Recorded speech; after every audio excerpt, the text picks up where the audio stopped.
Iran is once again at the center of the world's attention, not only because of politics, not only because of missiles, not only because of tension in the Middle East, but because, for many Bible readers, the name behind modern Iran carries a much older weight.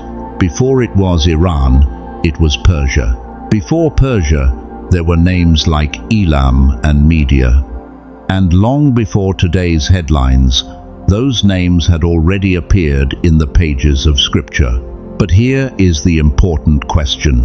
Are we looking at prophecy being fulfilled before our eyes? Or are we looking at ancient texts being interpreted through modern events?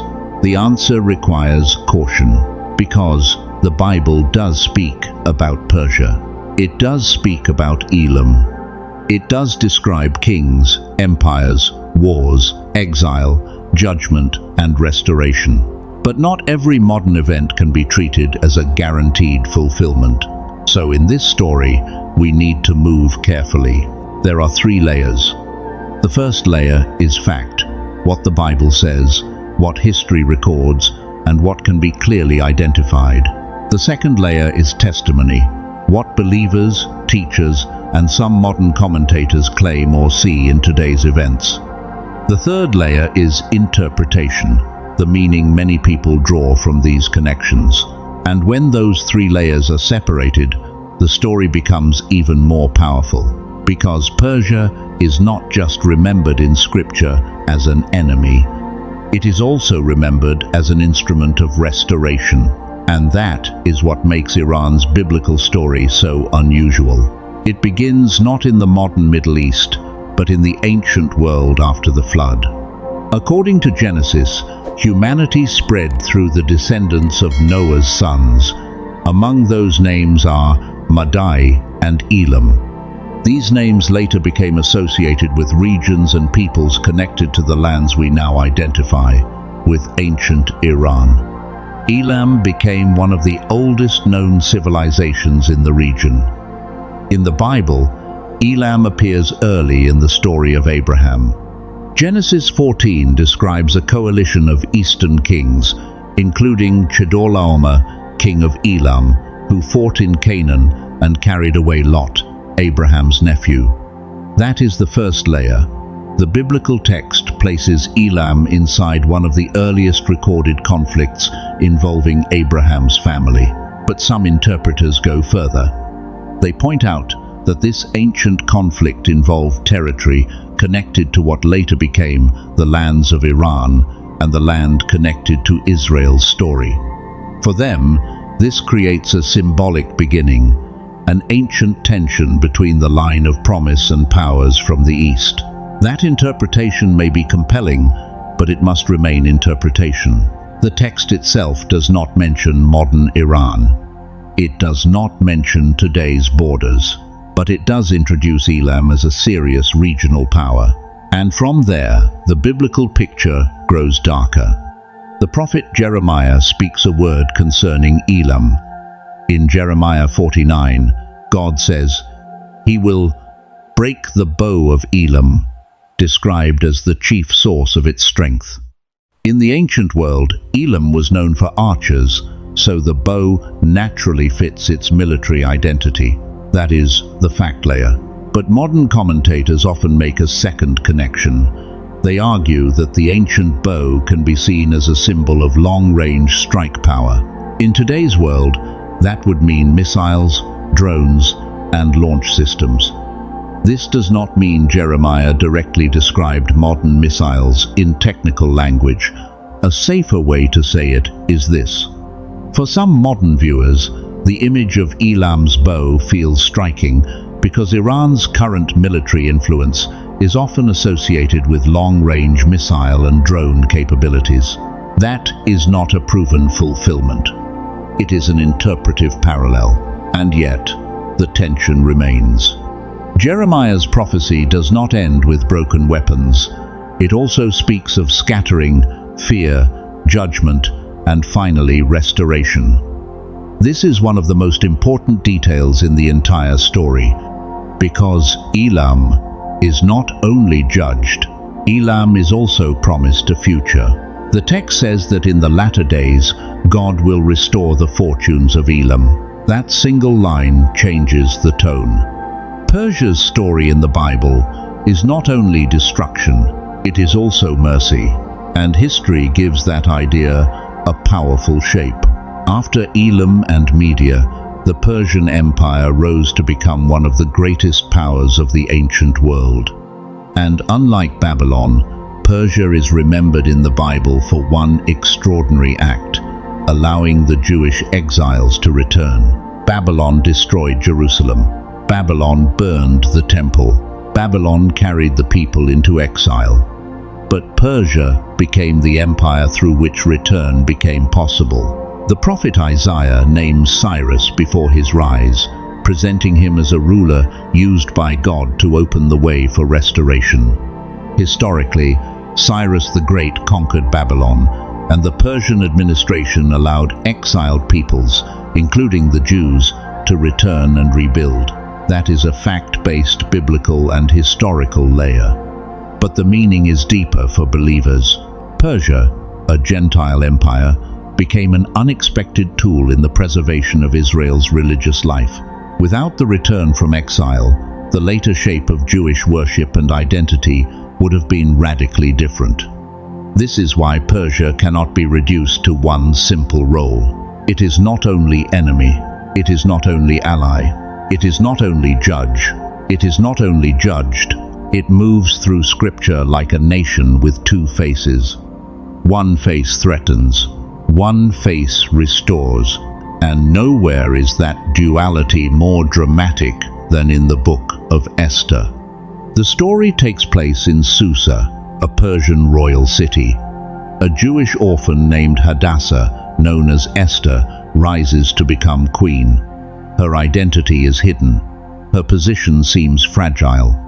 And then, a political enemy named Haman seeks the destruction of the Jewish people across the empire. The fact layer is clear. Esther is a biblical story about survival, hidden identity, royal risk, and deliverance inside the Persian Empire. But many modern interpreters see more than an ancient court drama. They see a pattern. A people threatened with annihilation. A decree that cannot easily be reversed. A hidden figure placed in power at the right moment. A reversal in which the planned destruction turns back on the one who designed it. Some commentators compare Haman's hatred of the Jews with later forms of anti-Israel or anti-Jewish rhetoric. That comparison can be made as interpretation, but it must be handled carefully. Ancient characters and modern governments are not identical. Still, the emotional force of the story is undeniable. In Esther, Persia becomes both the place of danger and the place of rescue. The threat rises from within the empire, but deliverance also comes from within the empire. That is the pattern many viewers find so haunting today. And if that pattern feels familiar, stay with this, because the story is about to move from an ancient royal court to prophetic texts many viewers connect with today's world.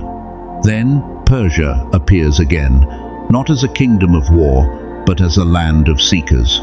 In the Gospel of Matthew, wise men come from the east after seeing a star. The text does not explicitly say they were Persian. It calls them magi. Historically, that term is often associated with learned, priestly, or scholarly groups from the east, and many traditions connect them with Persian or Mesopotamian backgrounds. So we should say this carefully. Some believe the Magi came from the broader Persian world. Some connect their knowledge to the legacy of Daniel and the Jewish prophecies preserved in the East. That is not stated directly in Matthew, but it is a long-standing interpretation. And if that interpretation is accepted, the symbolism is remarkable. Persia, once the empire that helped restore Jerusalem, may also have been among the first Gentile witnesses to honor the birth of Christ. They brought gold, frankincense, and myrrh. They bowed before a child. They recognized something that many closer to Jerusalem failed to see. Again, Persia becomes complicated. not merely a threat, not merely a political force, but a witness. Then the prophetic books bring the story into darker territory. In Ezekiel 38, Persia is named among the nations connected with the coalition of Gog and Magog. The passage describes a future assault against Israel, involving multiple peoples and powers. That is the text. The interpretation is where caution is essential. Many modern prophecy teachers connect Persia with modern Iran. That part is historically understandable because Persia is the ancient name associated with Iran. But when commentators connect Gog with Russia, or other names with modern countries such as Turkey, Libya, Sudan, or regions of the Caucasus, they are entering interpretive territory. These identifications are debated. They should not be presented as settled fact. A responsible version would say, some prophecy interpreters believe Ezekiel's coalition may correspond to modern geopolitical alliances. Others read the passage more symbolically or historically. What is clear is that Persia is named in the biblical text as part of a hostile coalition. That is the safe line, and it is powerful enough. Because if modern Iran is viewed through the ancient name Persia, then Ezekiel becomes one of the main reasons many Bible-focused audiences watch Iran closely. They see alliances forming. They see regional tensions rising. They see weapons moving through proxy networks. They see Israel at the center of repeated conflict. And they ask, is this only geopolitics, or is something older moving beneath it? No honest documentary should force the answer, but it can explore why so many people are asking the question. The tension reaches its peak in this contrast. In one part of Scripture, Persia helps restore Israel. In another, Persia appears among nations opposing Israel. That is not a contradiction. It is the tragic complexity of empire. Nations change. Rulers change. Spiritual direction changes. The same land can carry memories of rescue and warnings of judgment. And this brings us back to Jeremiah's prophecy over Elam, because after the language of broken strength and scattering, the text includes restoration. That means the biblical story of Iran, if read through Elam and Persia, does not end only in war. It ends with a possibility, a people restored, a nation not erased, a future beyond judgment. Some modern Christian reports claim that interest in Christianity has grown among Iranians, both inside the country and in the diaspora. Some testimonies speak of dreams, conversions, underground churches, and spiritual hunger. These claims should be treated as testimony unless independently verified in each case, but as testimony they matter, because they fit the emotional arc many believers see in the biblical story. A government may harden, a military system may prepare for conflict, but people are not the same as the regime that rules them. That distinction is crucial. A responsible script must never turn biblical interpretation into hatred against a people. The Bible's prophetic warnings, as believers read them, are directed toward pride, violence, rebellion, and hostile powers, not toward ordinary people as objects of contempt.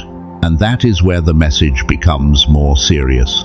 If Persia is a warning, it is a warning to every empire. If Elam is promised restoration, it is a reminder that judgment is not the final word. If Cyrus was used for restoration, then God can work through unexpected rulers.